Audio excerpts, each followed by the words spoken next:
জয় জগন্নাথ। আমরা পুরী ধামে যখন যাই তখন সিংহ দ্বারে আমরা পতিত পাবন জগন্নাথকে দর্শন করি। তো আপনারা কি জানেন সেই পতিত পাবন জগন্নাথ কিভাবে ওনার আবির্ভাব হলো? তো মুঘল আমলে পুরীর রাজা ছিলেন রামচন্দ্র দেব। তো যদিও তিনি রাজা ছিলেন, কিন্তু তৎকালীন সময়ে যেহেতু মুঘল সাম্রাজ্য ছিল, তখন সেই মুঘল সাম্রাজ্যের যে সুবেদার টাকি খান, সেই টাকি খানের আনুগত্যে সেই রামচন্দ্রকে থাকতে হতো।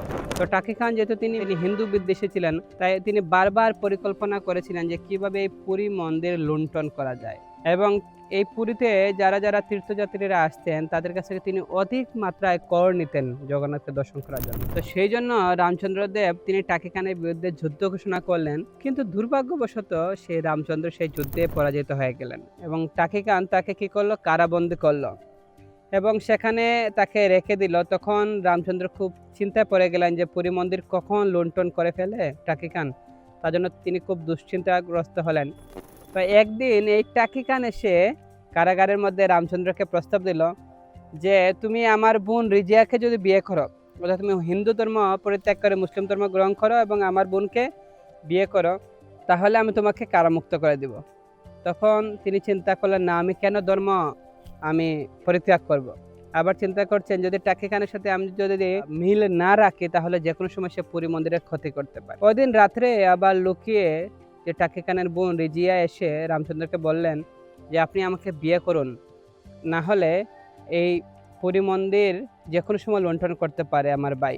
কারণ রিজিয়া যদি সে মুসলিম ছিল, কিন্তু সে মনে মনে জগন্নাথের এক মহান ভক্ত ছিল, কারণ তার মাও হিন্দু ছিলেন এবং তৎকালীন সময়ে এই টাকি খানের বাবা মুসলিম হয়েও তার মাকে জোর করে বিয়ে করেছিল। তো তারপরে রামচন্দ্র তিনি কি করলেন, বাধ্য হয়ে জগন্নাথের প্রীতিবিধানের জন্য তিনি তার হিন্দু ধর্ম পরিত্যাগ করে তিনি মুসলিম ধর্ম গ্রহণ করে রিজিয়াকে বিবাহ করলেন। সেই জন্য তৎকালীন সময়ে এই পুরীর পাণ্ডারা এই রাজাকে মন্দিরে প্রবেশ নিষিদ্ধ ঘোষণা করলো। এমনকি রথের সামনে যে ঝাড়ু দেন প্রতি বছর রথে, রাজা সেই ঝাড়ু দেওয়া বন্ধ করে দিল। সেই দুঃখে যখন রাজা তিনি আসতে পারেন না, তখন তিনি প্রতিদিন পুরী মন্দিরের সামনে আসতেন এবং রাত্রে যখন সবাই ঘুমিয়ে পড়তো তখন এবং সিংহদুয়ারের সামনে বসে তিনি ক্রন্দন করতেন, হে ভগবান, আমি তো আপনার জন্যই আমার ধর্ম পরিত্যাগ করলাম, কিন্তু এখন আপনাকে আমি দর্শন করতে পারি না। তাই কৃপাপূর্বক আপনি একবারের জন্য হলেও আমাকে দর্শন দিন, আমি আপনার শ্রীচরণ দর্শনের জন্য আকুল হয়ে আছি। প্রতিদিন ক্রন্দন করতেন।